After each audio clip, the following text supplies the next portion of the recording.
السلام علیکم۔ امید ہے آپ تمام خیریت سے ہوں گے۔ بہت خوشی کی بات ہے کہ کل پوچھے گئے سوال کا اکثر لوگوں نے صحیح جواب دیا۔ سوال تھا کہ سبرس کس بادشاہ کی فرمائش پر لکھی گئی؟ تو اس کا صحیح جواب ہے عبداللہ قطب شاہ۔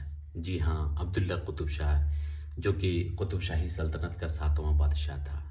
جیسا کہ آپ کو معلوم ہے کہ سبرس کو ملا وجہی نے 1635 عیسوی میں لکھی۔ یہ اردو میں ادبی نثر کا نہ فقط پہلا نمونہ ہے بلکہ پہلی تمثیلی داستان بھی ہے۔ اصل میں اس کے دو محور ہیں، ایک تو آب حیات کی تلاش اور دوسرا مارکہ حسن و عشق۔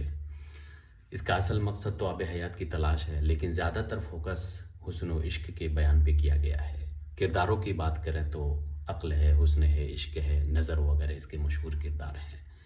سبرس نام رکھنے کی وجہ ملا وجہی بتاتے ہیں کہ اس میں زندگی کے سارے رس، سب رس اس میں پائے، یعنی سارے جذبات اس میں